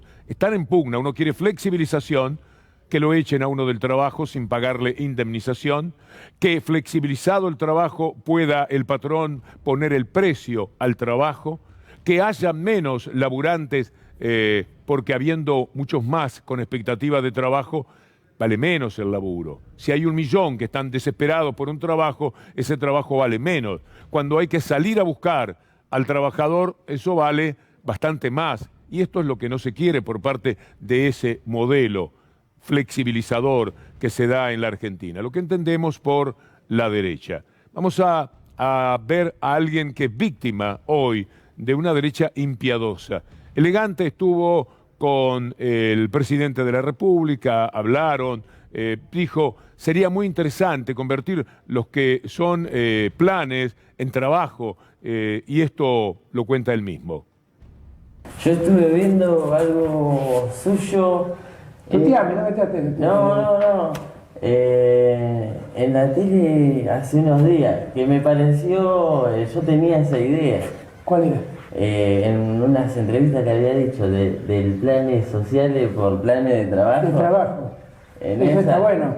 Y sí, yo me pongo a pensar un poco que es en el futuro también, ¿no? Me gustaría que en vez de agarrar una regalía, se agarre un trabajo y lo que ganaste, lo ganaste vos después. Es así. Es que no hay nada mejor que eso. La necesidad está, y si uno necesita, hay que ayudar. Está bien, ¿no? Si querés decir que no, o podés decir que sí. Después de la pandemia que tanto dolor nos trajo, tenemos la oportunidad de hacer las cosas de otro modo. Y los momentos difíciles, cuando bancaste los momentos difíciles, después... todo es más fácil. Es muy doloroso que por una cuestión política aparezca este tuit. ¿Quién lo escribió? Fernando Iglesias. Paeto que dian tanto ser presidente, no sé cómo lo escribe, ustedes. A mí me duele mucho. Sabía que se había hecho esto. Me dijeron, mirá este tuit desde la producción. Lo miro y con toda franqueza no lo puedo creer. Como tampoco es fácil considerar cierto que mañana el PRO no dé quórum para aquello del etiquetado frontal, es decir, que nos cuenten la verdad de lo que tienen los productos. Parece que todos deberían querer eso, e incluso el propio PRO, el propio sector de la derecha, había dicho que les parecía bien. Ahora da la sensación de que mañana no quieren ofrecer quórum. Y si no hay quórum mañana no se puede estudiar, y aquello que salió bien del Senado pasa por diputados muy mal, es decir, no entra a diputados y se pierde este año toda posibilidad. La ley de etiquetado frontal tiene al oficialismo diciendo que no está garantizado el quórum. Vamos a ver lo que dice el futuro diputado Tetaz sobre este tema. Es un tuit en el cual se hace preguntas. ¿Se basa en algún estudio de comportamiento, esto del etiquetado frontal, o solo en presunción de homo economicus racional? ¿Qué dice la evidencia sobre el impacto de otros países, por ejemplo México? ¿Le cabe a alimentos sin agregados como exprimidos o manteca? Y Gabriela Cerruti, ni lerda ni perezosa, le responde, si querés ser diputado. Estaría bueno que investigues y te informes en lugar de preguntar por Twitter. Tal vez te puedan ayudar las y los radicales que ya votaron en el Senado y acompañaron en diputados el dictamen. Es más, quisieron votarlo un día sobre tablas, sin discusión. Parece mentira que esto suceda, como también parece mentira lo del viaje de Larreta, el encuentro con Clinton, el dinero invertido para ir a recibir la bendición del imperio para ver si efectivamente consigue serruchar del todo a Macri y ser él el candidato a presidente de la derecha. El año que viene hay que pagar un vencimiento de 18 millones de dólares. Todavía Larreta, que en los Estados Unidos, pensé que iba a ninguna solución, pero no vino más. También se juntó con Clara Taroñez, que fue quien aseguró que el préstamo que le habían dado Macri era para ganar las elecciones, y lo que le transformó el mayor aporte de campaña, la campaña más cara de la historia argentina, y que ahora la tiene que pagar toda la sociedad. El daño es muy profundo, y tan profundo como ocultado por los medios, ¿no? Ningún integrante de Cambiemos, cuando era gobierno, levantó la voz ante el préstamo con el Fondo Monetario Internacional. Se aplaudían entre sí. Y ahí ponen cara de yo no fui, pero la verdad que uno se muestra tiene la cima de todos ellos. Eso de Rodríguez Larreta y Clinton es marketing. La realidad de lo que significa Rodríguez Larreta lo marcaron hoy las mujeres de la Villa 31, aquellas que le pasaron por encima, a las cuales les pusieron la topadora para llevarse todo por delante hace pocos días, y que hoy marcharon de esta manera. La pasada fue la peor semana del mundo. Vinieron, no sé, miles de policías, creo que 2.000, 3.000, no sé cuántos policías vinieron solamente a reprimir a 100 familias. Nos quedamos todos en la calle porque algunos, creo que 5 o 6 familias fueron al paradero y otras familias fueron en la casa de algunos amigos. Soy mamá soltera con 3 chicos, con 3 nenas. Tienen 10 años, 7 y 10 años.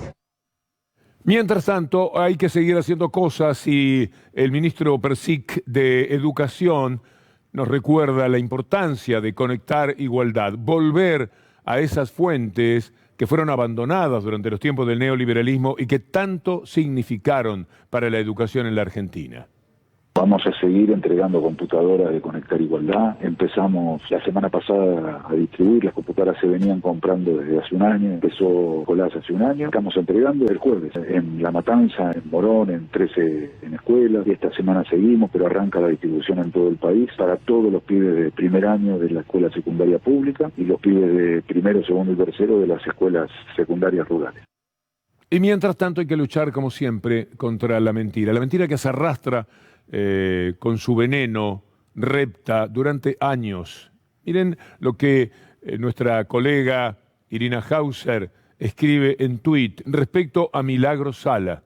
Aunque les parezca mentira, ahora cada vez estamos más con la verdad de lo que ha significado la cárcel para esta mujer a la que el gobierno, ahora vamos a hablar de eso, no ha podido tomar la decisión hasta del indulto si fuera necesario. Dice Irina Hauser, años de farsa para perseguir a Milagros Sala, que sigue detenida. Ahora indagaron a un testigo clave, empleado de Gerardo Morales, por mentir en la causa de los huevazos. Está la nota de Irina en página 12. Es una barbaridad, es tremendo lo que sucede.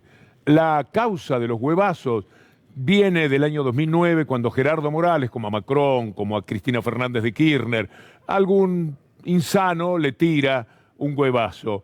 Y esto le pasa lamentablemente a muchísimas personas indefensas. Desde la multitud alguien arroja un huevazo.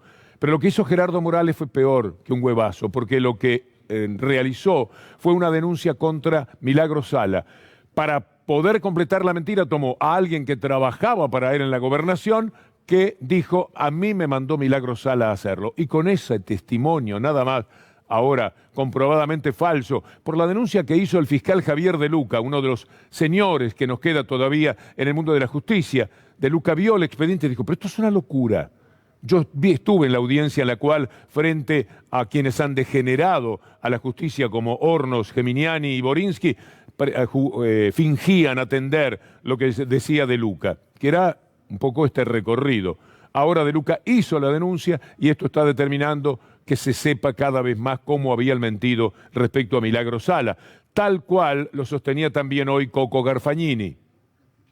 La Interamericana es muy clara. Plantea en todo su fallo de que Milagros es una presa ilegal, arbitraria, que tiene que ser liberada. Y ese fallo lo ocultó el macrismo. No sé por qué nosotros seguimos ocultando ese fallo y no lo ponemos en la práctica. ¿Por qué seguimos teniendo un nivel de relación tan grande con el carcelero de Milagro? Es tan cruel, tan inhumano lo que han hecho, que ya no hay comentario que podamos realizar sin reiterarnos en todos estos años. Pero es imprescindible que volvamos una y otra vez sobre la verdad. Una verdad que está tapando cada día más las brutales mentiras que dijeron durante todos estos años, para tener prisionera, de rehén, encarcelada a una mujer que ha hecho una obra fantástica, como les he contado en más de una ocasión, estudiada en algunas universidades del mundo, por el trabajo fantástico que hizo con su gente de la Tupac Amaru. Es una situación terrible la que se afronta porque el gobierno tampoco hizo nada. La verdad es que ¿de qué valió hacer buena letra para la gente de la derecha, para que el establishment no se sintiera tan incómodo? Llegás al gobierno y no lo digo desde un reproche insidioso, lo digo desde el dolor más que nada.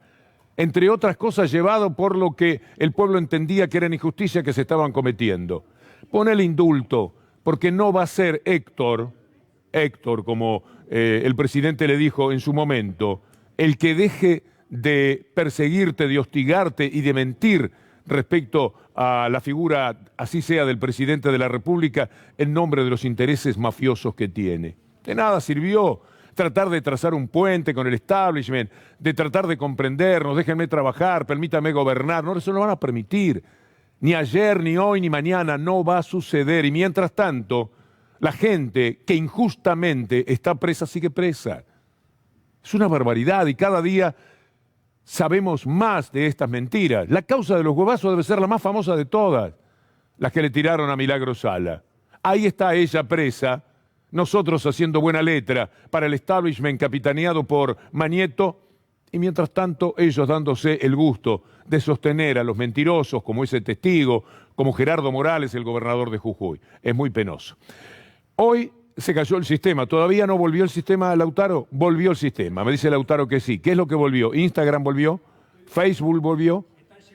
WhatsApp volvió, dice que le están llegando masajes. A Lautaro Maislin, que para nosotros es de cabecera en estos temas. Pato, le pregunto a Pato del Vecchio, nuestro cámara, que me da mucho gusto porque está todo el tiempo pendiente de lo que nosotros decimos aquí, a nombre de la producción de Anabela Sánchez, de Julián Capazo y con la conducción de Federico Ferro. Pero les decía, se cayó el sistema y hemos tenido que recurrir al Twitter durante toda la jornada.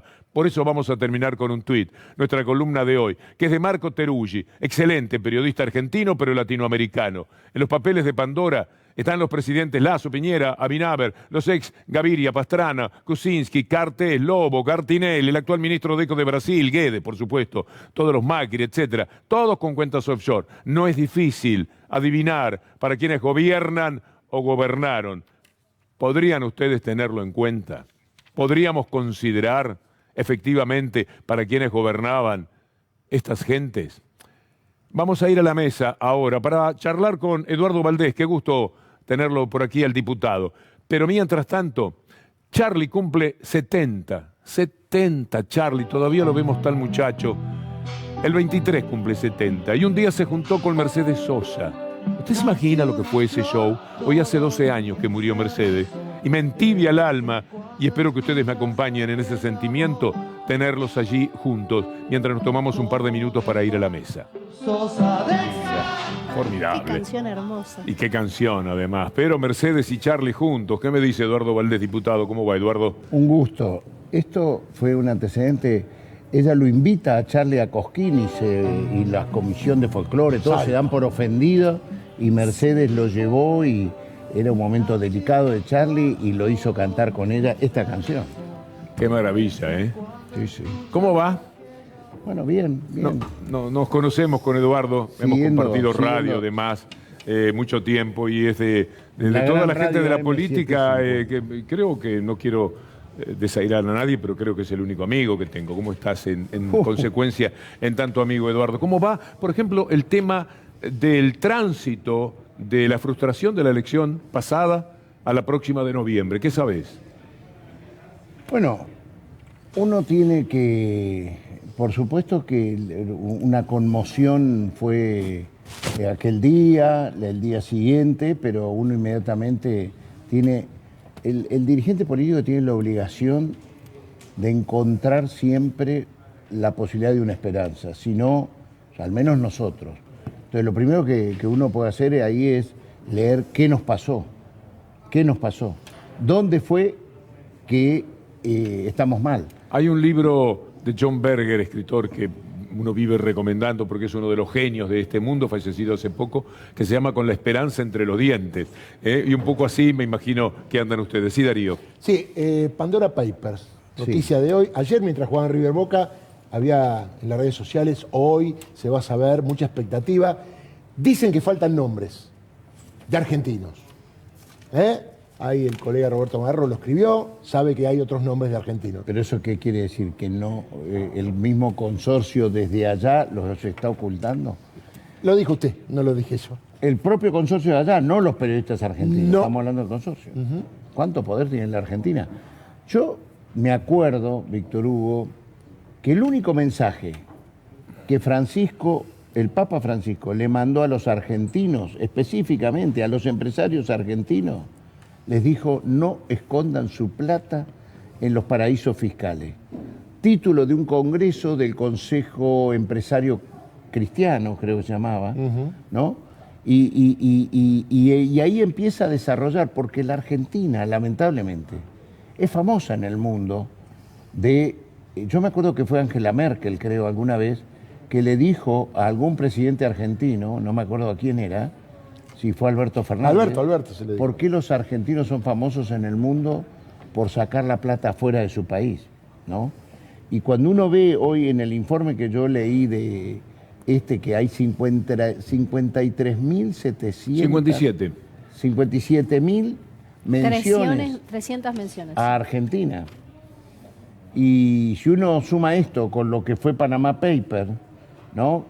Donde la familia Macri y sobre todo el grueso de su sistema de relaciones, miembros de gabinete, empresarios como Caputo vinculado a él, que hay toda una cultura, pareciera, por eso el Papa le dice lo que le dice a los empresarios, de ir a los paraísos fiscales. Y los paraísos fiscales dicen que no es ilegal.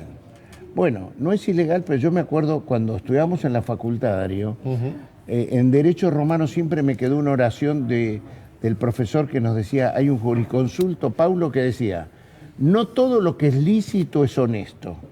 Que sea legal no quiere decir que sea honesto. Víctor Hugo, ahí tenemos lo que decía Eduardo del Papa Francisco, que llamó a los empresarios argentinos a no esconder la plata en paraísos fiscales. Esta es la aclaración que vos citabas. ¿Cuántas veces el Papa se dirigió a los argentinos? Creo que fue esta sola vez. Que le pidieron los de la Legión Cristiana de Empresarios y el título fue eso. Y después el propio cardenal Tucson, que es el que maneja toda la cuestión social en el Vaticano, el dicasterio de él, que viene a ser el ministerio, saca plantea de por qué no pagan un impuesto mundial, un impuesto global, quienes usan paraísos fiscales, quienes ponen su dinero en paraísos fiscales, que las Naciones Unidas o la Organización Mundial de Comercio exija que quien pone su dinero en paraísos fiscales tiene que pagar impuestos globales para luchar contra la pobreza y la inequidad. Eduardo, diputado Valdés, quiero aprovecharte por el tema ARA San Juan, porque vos estás en la comisión que sos...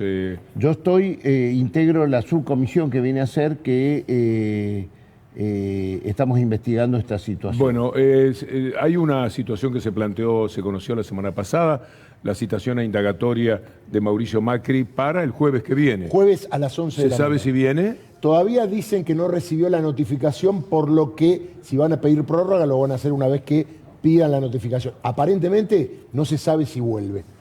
Bueno, yo lo primero que digo es la cuarta vez que Macri está vinculado a espionaje ilegal, ¿no? Primero, aquel tema de Ciro James, que espiaba a su hermana mayor, que espiaba a una cantidad de personas que... Ávila. A Carlos Ávila, el dueño de Torneos y Competencia en aquel momento, que ahí le echó la culpa a su papá. Tuvo que decir, su papá fui yo el que espiaba a mi hija, mentira. Después viene, el destino de esos jueces, porque ahora le están atacando a este juez. Martín y Baba. El destino de aquel juez, Martín Baba, el destino de aquellos jueces que confirmaron el procesamiento de Macri en lo que fue aquel espionaje en la ciudad de Buenos Aires, fue los tres camaristas, Ballesteros, Fará y Freiler. Freiler destituido, Ballesteros fue por el hostigamiento, renunció, y Fará fue sacado de la justicia federal y ahora ha sido restituido. Espero que, el juez Ramos Padilla, que dijo que era un juez militante, que esto, que lo otro, porque también D'Alessio, que a quienes le daba órdenes los comisarios de Gastaldi y Bogoliu, para espiar también a quién. Espiaron a Vidal, espiaron a Santilli, la otra hermana menor de Macri, espiaron a Santilli, espiaron a Rodríguez Larreta, espiaron. Eduardo... Después viene Mario Bros, otro espionaje más, ¿no? Que va en Loma de Zamora. No existen más esos dos jueces. Lo sacaron para llevárselo a Comodoro Pi para que no exista más la causa. Sí, en relación a este tema, estuvimos hojeando algunos diarios el fin de semana y quería preguntarte cómo lees estas dos tapas del mismo día, el día sábado, Clarín y La Nación. Parece que le llega la misma cablera y si ves la de Clarín dice sorpresiva indagatoria a Macri por el espionaje en la causa de Lara San Juan, sorpresiva. Y a la derecha también de Clarín, dice sorpresivo. Llamado a indagatoria a Mauricio Macri. Sorpresivo y sorpresiva. La señorita sorpresiva y el señor sorpresivo. Bueno, estamos viviendo... Ya nadie puede decir que son periodistas independientes, son militantes del macrismo, de eso no hay duda. Lamentablemente... Pero ¿cómo influyen? Porque consiguen, estos no son los periodistas, son los dueños de los medios, los que tienen un interés directo. Bueno, los que hacen esos títulos.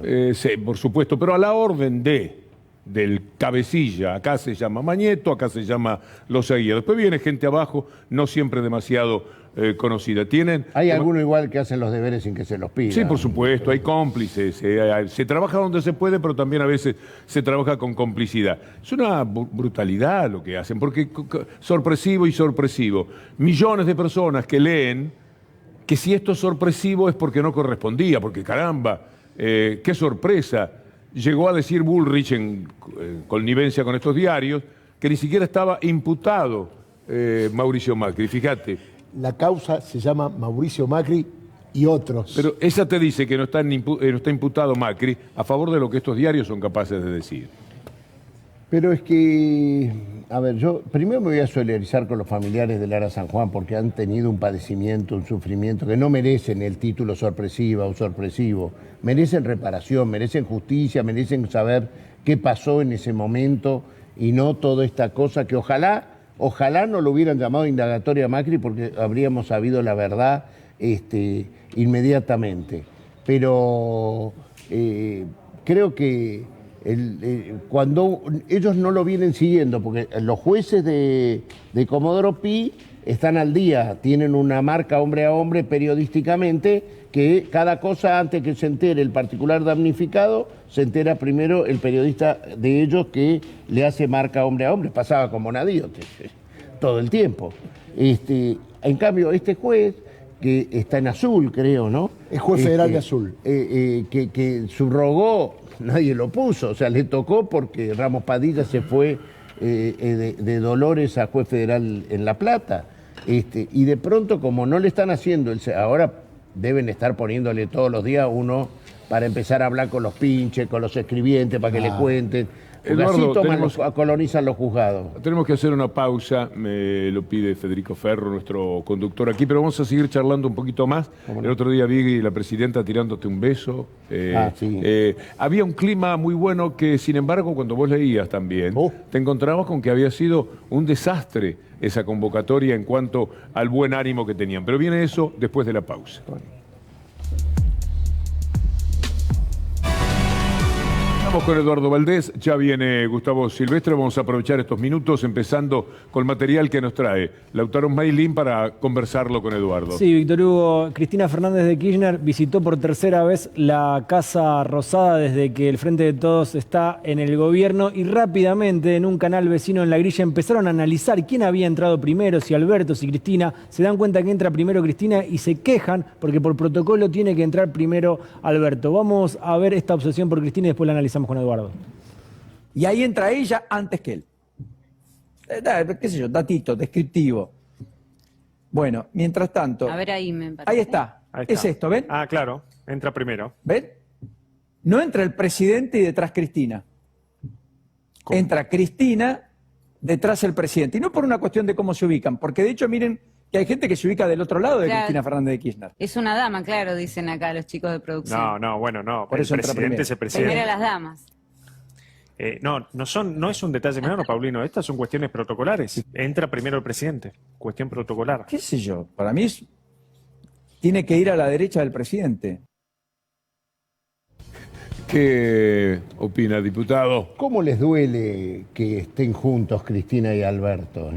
Esa es la fortaleza que nosotros tenemos. Y se lo digo, ya aprovecho la televisión para decir, los frentetodistas fuimos muy felices ese día, muy felices.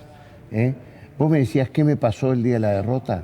Bueno, la procesé, la metabolicé, vi que perdimos en los lugares donde nos habían votado y nos fueron a votar al otro. Y bueno, me concentro nada más en ir a buscar a ese. Nuestro símbolo, Víctor Hugo, es el abrazo de Perón y Evita y el abrazo de Cristina con Néstor. A esa gente no la abrazamos, tendríamos que haberla abrazado, porque ese es el símbolo que no es solo plata, es como dice bien Mayra Arena, es la dignidad de saber que vos, esas personas y vos están interrelacionando en un gobierno. Algo falló en nuestro gobierno, que ellos no nos vinieron a votar, pero tampoco fueron a votar a Cambiemos. Miremos a Cristina Fernández de Kirchner. Hay una noticia de último momento, pero la vamos a dar así directamente para ganar tiempo. Citó a reunión presencial para el próximo miércoles. El miércoles, reunión presencial. No se sabía si esto iba a suceder. Ahora mismo podemos decir en C5N que la reunión del miércoles será presencial.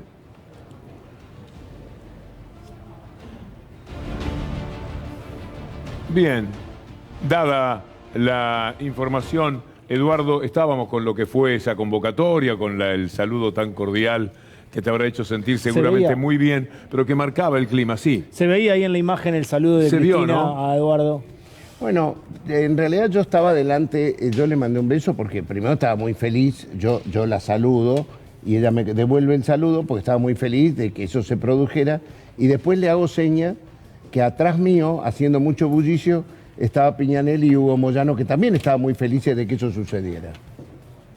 Víctor Hugo, habló Máximo Kirchner, el jefe de bloque del Frente de Todos, apuntó contra María Eugenia Vidal porque María Eugenia Vidal dijo que querían ir por la presidencia de la Cámara de Diputados después de la elección, y esto es lo que dijo Máximo Kirchner. Que una pena, ¿no? Por ejemplo, la primera candidata diputada nacional de la Ciudad de Buenos Aires esté más preocupada en quedarse con la presidencia de la Cámara que en cancelar leyes para la gente, pero bueno, es la misma actitud que tuvo mientras gobernó la provincia de Buenos Aires. Se interesa muy poco lo que le pasa a la sociedad y entran en estas cuestiones, ¿no? de ponerse casi en pauta o maleva, ¿no? Ante una situación que la sociedad está sufriendo.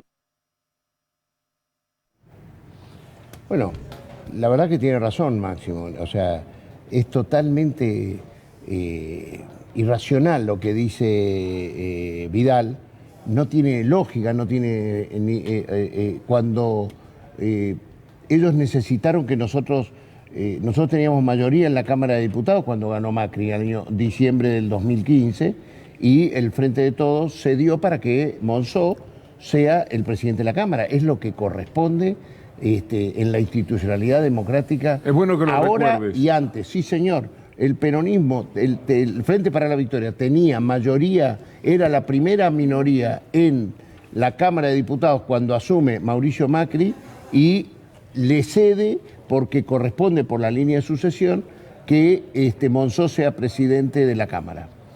Espionaje. Comodoro Pi prepara una resolución que dice son contrapropistas, monotributistas. En cambio, el juez Martín Baba dice, no, las órdenes la daba Macri. ¿Qué va a pasar? Porque son los mismos hechos. Acá lo quieren salvar en Comodoro Pi y el juez Baba aplica la ley como corresponde. Bueno, los jueces son Llorens, Bertuzzi y Fara. En esta sala. Sinceramente creo que llevaron la causa a Comodoro Pi para poder hacer eso. Por eso sorpresiva lo de Baba. Como que se le escapó porque, claro, otro espionaje más que se confirma y que un juez de primera instancia, que no es de Comodoro Pi, ratifica que se cometió la acción, en este caso el espionaje. Pasa lo mismo con Ramos Padilla en Dolores. O sea, cuando no se tramita en Comodoro Pi, el delito existe. Cuando se viene a Pi es para ocultarlo. Eduardo, muchas gracias por esta visita. Pensé que me ibas a regalar los 2 goles de River de ayer, ¿viste? No estamos muy futboleros esta tarde. No hay aforo, no hay aforo. Se cayó Instagram. Lo tenés en tu memoria. Gracias Eduardo. El final. Una última información, aquellas personas que sean monotributistas presten atención en su portal en AFIP, porque ampliaron algunos requisitos para los créditos a tasa cero. Aquellas personas que antes, por ejemplo, prestaban servicios a la administración pública de cualquier nivel, antes estaban excluidos, ahora van a poder.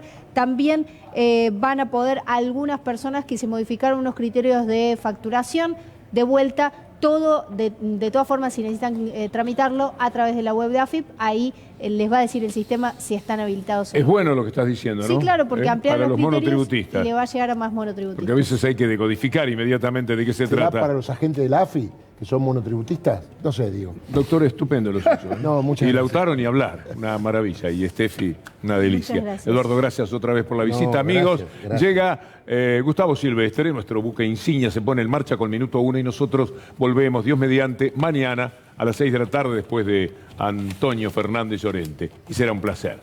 Hasta entonces.